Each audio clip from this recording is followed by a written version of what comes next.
Hello दोस्तों, नमस्कार। मेरा नाम है सोनू और आप देख रहे हैं इक्वालिटी न्यूज। आज हम हाटा के पगरा में आए हुए हैं, जहां आज़ाद समाज पार्टी का कुछ दिन पहले कार्यालय का उद्घाटन हुआ था। और हमारे साथ हैं हाटा विधानसभा के अध्यक्ष आज़ाद समाज पार्टी के रहमत भाई, और हमारे साथ हैं विजय जी। तो आज हम चर्चा करेंगे कि हाटा में ऐसी कौन सी चीज़ें की जाए कि आज़ाद समाज पार्टी ज़्यादा से ज़्यादा आगे बढ़े। तो हम जानेंगे। रहमत जी, आप बताइए, आपकी पार्टी हाटा में क्या कर रही है और आप क्या काम कर रहे हैं अपनी पार्टी के लिए। देखिए, सबसे पहले तो मैं आपका धन्यवाद देना चाहता हूं कि आपके चैनल पे मुझे बोलने का मौका मिला। और रही बात आज़ाद समाज पार्टी की हाटा में, तो आज़ाद समाज पार्टी के जितने भी युवा टीम हैं वो पूरी तरह से मेहनत कर रहे हैं आज़ाद समाज पार्टी को आगे बढ़ाने के लिए। और हमारी सोच है कि हर युवा जो राजनीति करना चाहता है, जो लोगों को मदद करना चाहता है राजनीति में आकर, तो उसके लिए आज़ाद समाज पार्टी का दरवाज़ा खुला हुआ है। वो आएँ और पार्टी से चुनाव लड़ें और जनता की जो है सेवा करें, उनकी मदद करें। विजय जी, मैं आपसे एक और सवाल करना चाहता हूं कि आज़ाद समाज पार्टी का भविष्य क्या क्या आपको दिखता है, और आज़ाद समाज पार्टी आगे चल के क्या कुछ कर सकती है समाज के लिए कि नहीं। सबसे पहले जय भीम। बहुत कुछ कर सकती है आने वाले टाइम में अगर मौका मिले तो। और आप देख भी रहे होंगे हमारे। और रहमत जी, मैं आपसे एक और सवाल कहना चाहता हूं कि आपकी पार्टी जो है, ज़्यादातर ये ज़्यादा शोर मचाया जा रहा है कि आपकी पार्टी जो है राजनीति सिर्फ दलित और मुस्लिम के लिए करती है। आप और जातियों को जोड़ना चाहेंगे कि बस ये पार्टी का आपका एजेंडा है कि आप सिर्फ दो। अगर हमारी पार्टी सिर्फ दो ही लोगों की अगर राजनीति करनी चाहती, तो आप देखे होंगे हर किसी भी समाज पे आज अगर अत्याचार हो रहा है, शोषित हो रहा है, वंचित समाज कोई भी हो, कोई भी समाज पिछड़ा हो या कोई भी समाज हो, अगर उन पे अत्याचार हो रहा है तो उनकी लड़ाई कौन लड़ रहा है। आज चंद्रशेखर भाई सड़क से लेकर सदन तक सबकी लड़ाई लड़ रहे हैं। हमारी पार्टी हर किसी को लेके चलती है। अगर जिसके साथ भी अन्याय होगा, चाहे वो किसी भी समाज से हो, अगर उनके साथ अन्याय हो रहा है तो उनके अन्याय के साथ उनकी मुकाबला करने के लिए आज़ाद समाज पार्टी खड़ी है। वो चाहे वो किसी भी समाज से हो, किसी भी धर्म से हो। हमारी पार्टी धर्म और जात की राजनीति नहीं करती है। हमारी पार्टी हर उस व्यक्ति के लिए खड़ी है जिसके साथ अन्याय हुआ है, जिसके साथ जुल्म हुआ है, उसके लिए हमारी आज़ाद समाज पार्टी जो है हमेशा तत्पर खड़ी रहती है। और विजय जी, मैं एक सवाल आपसे करना चाहूँगा। क्या दलित समाज के लोगों के अंदर आपकी जो इतनी सारी पार्टियां हैं, बीएसपी हैं, आज़ाद समाज पार्टी अब उभर रही है, दलित लोगों के जो समाज है उनकी समस्याएं क्या हैं, और इन पार्टियों को दलित समाज के लिए क्या करना चाहिए। सबसे पहले तो मैं आपको बता दूं कि बीएसपी पार्टी में रही और जब तक शासन सत्ता में रही, बहुजनों के लिए बहुत कुछ काम नहीं कर पाई जितना उनको करना चाहिए था। जितना उनको मौका मिला, 4 बार मुख्यमंत्री रही, तो उनको बहुत ही ज़्यादा काम करना चाहिए था बहुजन समाज के लिए, लेकिन उन्होंने उतना काम नहीं किया। तो आज़ाद समाज पार्टी को अगर मौका मिलता है तो हम ये ही ज़्यादा आपको डेवलपमेंट देखने को मिलेगा। और बहुजन समाज में सबको अच्छी भागीदारी और अच्छी शिक्षा, चिकित्सा और स्वास्थ्य पे मुद्दों पे बात होगी और उनको सारे हक और अधिकार मिलेगा। और रहमत जी, मैं एक सवाल आपसे और करना चाहूँगा कि जो आज़ाद समाज पार्टी है वो मतलब ये आरोप लगता है कि बीएसपी को कमज़ोर कर रही है। आप इस बारे में क्या कहना चाहेंगे। नहीं, देखिए, हमारी पार्टी किसी को कमज़ोर करने के लिए नहीं बनी है, बल्कि हमारी पार्टी उसके लिए बन रही है कि आम जनता को अगर कोई राहत नहीं दे पा रहा है, इतनी सरकारें आई हैं और गई हैं जो जनता के लिए काम नहीं कर पाई हैं, जिन मुद्दों पे काम करना चाहिए उन मुद्दों पे काम नहीं कर पाई हैं, तो जो वो उचित वंचित समाज जो है, जो उसको दिख रहा है कि नहीं यार, ये समाज के लिए ये काम होना चाहिए। आज आप ले लीजिए, अभी कुछ दिन पहले आपने देखा होगा कि सरकार ने एक लाया था कि 50 से ज़्यादा अगर कम के स्टूडेंट का स्कूल रहेगा उसको बंद कर दिया जाएगा। हमारे भाई ने सदन से लेकर सड़क तक इस मुद्दे को उठाया और सरकार को वापस लेना पड़ा। देखिए, शिक्षा एक ऐसी चीज़ है जो हर घर तक पहुँचना चाहिए, हर व्यक्ति तक पहुँचना चाहिए। और आज़ाद समाज पार्टी भले आपके खाते में 2000 रुपये न दे, लेकिन आपके बच्चे को भविष्य बेहतर देगा। और हमारे आज़ाद समाज पार्टी आपके खाते में पैसे नहीं दे सकती, ये वादा नहीं करती है कि पैसे देंगे, ये देंगे, लेकिन आपके बच्चों का भविष्य बेहतर करने के लिए हर संभव वो मदद करेगी। चाहे वो बेरोजगारी का मुद्दा हो, चाहे वो एजुकेशन का मुद्दा हो, हर एक उस मुद्दे को लड़ा जाएगा और उस मुद्दे को करने की कोशिश की जाएगी जो समाज के लिए ज़रूरत है। और मैं ये जानना चाहता हूँ रहमत जी, आपकी पार्टी एएसपी जो है आज़ाद समाज पार्टी, वो अन्य पार्टियों से इसके अंदर क्या अलग है, और आप अन्य पार्टियों से क्या अलग काम कर रहे हैं। देखिए, सबसे पहले बात तो अलग ये है, इसलिए है कि देखिए, जो जनता का जो मेन मुद्दा होता है, जिनकी ज़रूरत होती है, आज बहुत सारे हमारे ऐसे लोग हैं जिनके घर पे आज भी छत नहीं है देखा जाए, लेकिन दावा तो बहुत सारे लोग करते हैं कि हमने ये कर दिया वो कर दिया, लेकिन अगर आप मैदान में जाके देखेंगे, आप जब जनता के धरातल पे जाके देखेंगे तो बहुत से ऐसे लोग हैं जिनके घर पे एक झोपड़ी तक नहीं है। लोग परेशान हैं। बहुत सारे देखेंगे लोकल मीडिया वाले जो है उस मुद्दे को दिखाते हैं, उनका घर नहीं है, और जिनके पास घर नहीं है उनको आवास मिल रहा है, सब चीज़ मिल रहा है, लेकिन जिसको हक अधिकार है, जिसको पाने का हक है, उसको मिल ही नहीं रहा है। और शिक्षा एक ऐसी चीज़ है कि सबसे बड़ा, जब देखिए आज सरकारें क्यों नहीं चाहती हैं कि लोग शिक्षित बने, क्योंकि जानती है कि जब कोई व्यक्ति शिक्षित हो जाएगा तो सरकारों से सवाल करेगा, वो पूछेगा कि हमारे हक लिए आपने क्या किया है। तो हमारी पार्टी सबसे पहली प्राथमिकता जो इसकी रहेगी शिक्षा रहेगी। आम जनता तक, एक एक लोगों तक शिक्षा, हर घर तक शिक्षा पहुंचाने का काम करेंगे। बेरोजगारी के मुद्दे पे भी जैसे हमारे पार्टी सरकार में आती है तो सबसे पहले बेरोजगारी को दूर करने का काम किया जाएगा। भाई चंद्रशेखर आज़ाद ने हमेशा, आपने देखा है, शिक्षा और बेरोजगारी के लिए हमेशा वो तत्पर रहे हैं और हर मुद्दे पर आवाज़ उठाते रहे हैं। विजय जी, मैं एक सवाल आपसे और करना चाहूँगा कि ये आज़ाद समाज पार्टी, अभी रहमत जी ने कहा कि इनकी पार्टी शिक्षा और स्वास्थ्य पे काम करेगी। आपको क्या लगता है कि ऐसी और भी पार्टियां वादा करती हैं कि हम करेंगे? बीएसपी है और बहुत सारी पार्टियां जो बहुजन की बात करती हैं, आप इस पे क्या कहना चाहेंगे? आज के डेट में हर पार्टी का अपना एक अलग एजेंडा है और हर पार्टी अपना एक अच्छी तरीके से भूमिका निभाने के लिए आती है। बहुत सारे वादे, ढकोसले वादे लेकर आती है, हम ये कर देंगे, वो कर देंगे, आय दुगनी कर देंगे, आपको बहुत ही बेहतरीन शिक्षा देंगे, लेकिन होता धरातल पे ऐसा कुछ नहीं है। हमारी पार्टी जो कहती नहीं है, करती है। और आज एक सांसद जो सदन में आवाज़ उठाते हैं वो गरीबों का ही उठाते हैं, और जिन पे जुल्म जाति होती है, जिनका उत्पीड़न होता है, उनकी ही आवाज़ उठाने का काम करते हैं।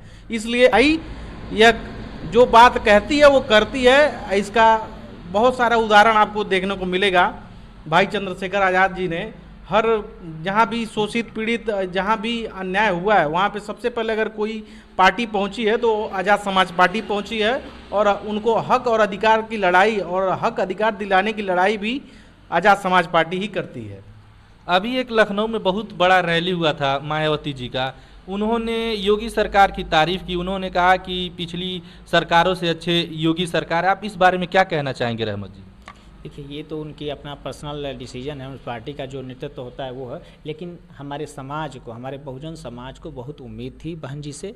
लेकिन जो उम्मीद लगा के जो लोग पहुँचे थे कि आज हमारी बहन जी उस मुद्दे को उठाएंगी, आज जो समाज को आज ज़रूरत है, जो समाज पे अत्याचार हो रहा है उसके मुद्दे को उठाएंगी, लेकिन लोगों का विश्वास कहीं ना कहीं टूट गया। जिस उम्मीद से वो लोग गए थे उस उम्मीद पे वो खरे नहीं उतर पाई, क्योंकि जिस मुद्दों पे बात होना था उस मुद्दों पे उन्होंने बात किया ही नहीं।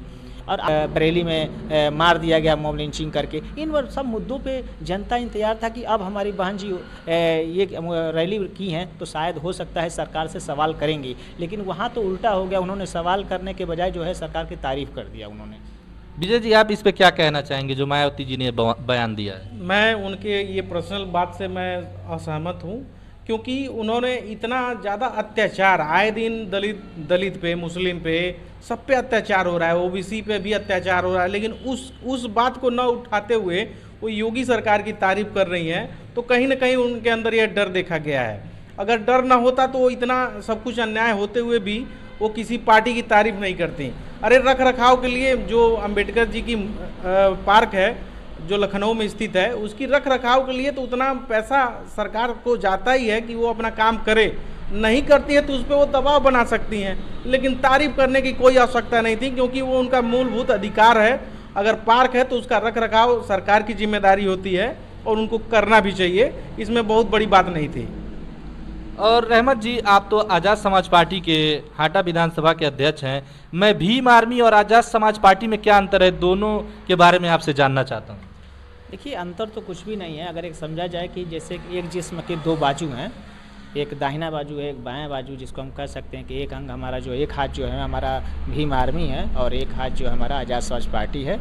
और दोनों एक संगठन है और एक पार्टी है। आप जान ही सकते हैं कि पार्टी क्या होता है और संगठन क्या है। तो समाज की लड़ाई के लड़ने के लिए जो हमारी संगठन बनाई गई थी, और आपने देखा कि किस तरीके से सरकारों ने उस पर दबाव बनाया, जो सरकार को, जो उससे पहले जो बसपा सरकार थी, जो उनसे मदद मांगा गया था उस संगठन के लिए, उस पर ना उतरने की वजह से जो हमें ये लगा कि नहीं, अब हमें ज़रूरत है कि हमें पार्टी बनाना चाहिए। तो भाई चंद्रशेखर आज़ाद जी ने उसी चीज़ को, उसी लड़ाई को लड़ने के लिए तो पार्टी के जरिए लड़ा जाए, इसलिए उन्होंने पार्टी का स्थापना कर दी थी।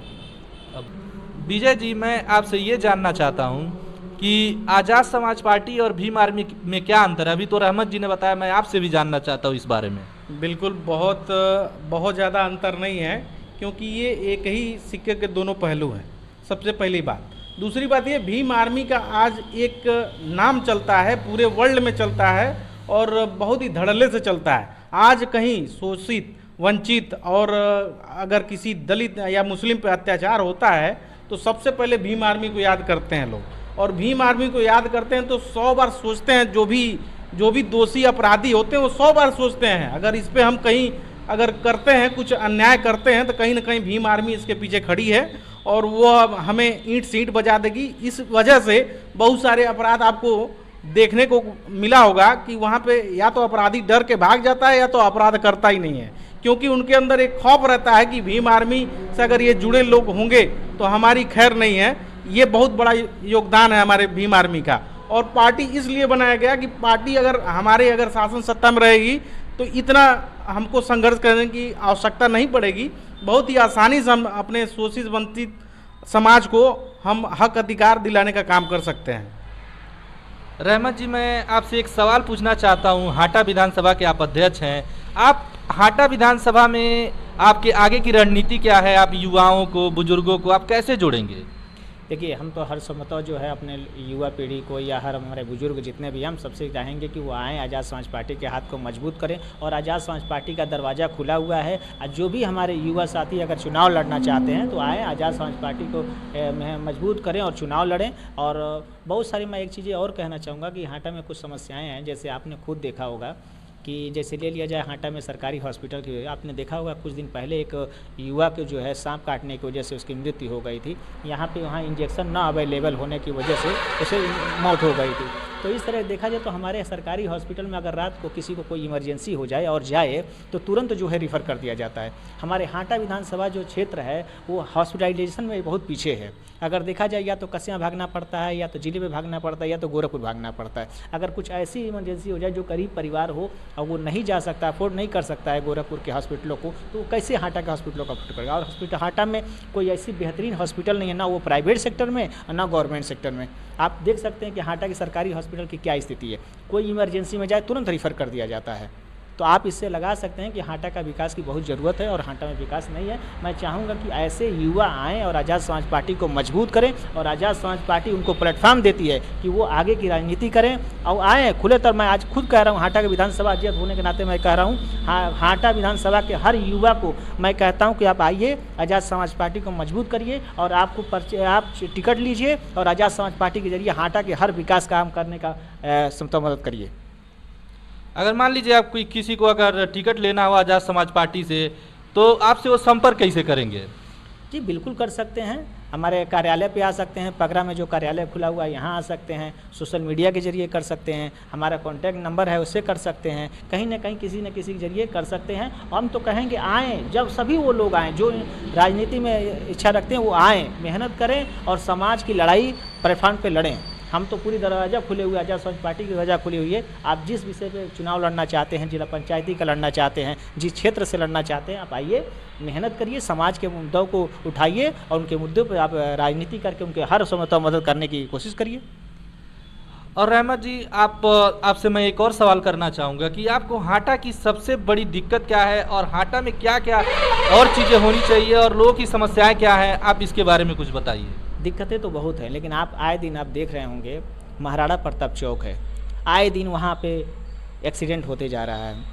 जो सुनने में आया कि 2 ब्रिज पास हुआ है, लेकिन अभी तक उसका कार्य प्रगति पे नहीं आया है। आप भी देख रहे होंगे गोरखपुर चौराहे की स्थिति वही है, हाटा बस स्टैंड के चौराहे की स्थिति यही है। कुछ दिन पहले एक हमारे खान साहब और फिर यहाँ एक और 2 दिन पहले जो है एक्सीडेंट हुआ। आप आए दिन देखिए डेली एक न एक एक्सीडेंट हो रहा है, कोई ना कोई उस मृत्यु के घाट उतर रहा है। अभी तक जो ब्रिज पास हुआ है ना उसका कार्य प्रगति में पहुंचा, या कुछ भी समझ में नहीं आ रहा है कि मतलब क्या हो रहा है। उस पर जो सरकारें हैं जो अगर पास हो गया तो उसको जल्दी से जल्दी इस पर काम करना चाहिए। नहीं पास तो हुआ है, अभी काम भी चल रहा था। हम लोग रास्ते में आ रहे थे तो नालियाँ वालियाँ जो है जेसीबी से खुदवाई जा रही थी और कुछ काम हो रहा है, मगर अब कब तक होगा इसका कुछ पता नहीं। तो वही चीज़ है ना सर, उसको जल्दी से अगर काम पास हो गया है तो उसको आप सर से उसको काम करिए, जल्दी से लगाइए, जो बोल्डर जो भी तोड़ना है, जो भी चीज़ करना है उसको जल्दी जल्दी वर्करों से उसको काम करिए ताकि लोगों को समस्याओं का हल जल्दी से जल्द मिले। विजय जी, मैं एक सवाल आपसे जानना चाहता हूँ। बिहार में अभी एक खबर बहुत वायरल हो रहा है दुलार चंद जी का, जिनका राजनीतिक हत्या कर दी गई है। आप इस बारे में क्या कहना चाहेंगे? दुलार चंद जी यादव बहुत ही अच्छे व्यक्ति थे और वहाँ पे वह चुनाव और समाज सेवी में बहुत एक्टिव मेंबर थे। यही बीजेपी जो कहती थी कि लालू के राज में जंगल राज हुआ करता था, तो आज उनके राज्य में ये जंगल राज है कि मानव राज है कि लोकतंत्र का राज है, वो ये बात क्लियर करें। सबसे पहले आज अगर उनकी गोली मारकर हत्या की गई है तो इसका मैं बहुत ही कड़ा निंदा करता हूं और अपराधी को सख्त सख्त सजा मिले, इसकी मैं आपके चैनल के माध्यम से सरकार से मांग भी करता हूं। यह एक षड्यंत्र के तहत हुआ होगा और मुझे जहां तक लगता है कि उनको यह दबाने के लिए, उनकी आवाज़ को दबाने के लिए उनका हत्या कर दी गई, यह बहुत ही दुखद है। तो दोस्तों, ये थे हमारे साथ हाटा विधानसभा के आज़ाद समाज पार्टी के अध्यक्ष और विजय जी। दोनों लोगों से बहुत अच्छी बातचीत हुई है। आपको ये वीडियो कैसा लगा प्लीज़ लाइक कमेंट शेयर करें और चैनल को सब्सक्राइब करें। जय भीम, जय भारत, जय संविधान। जय भीम, जय भारत, जय भारत, जय संविधान।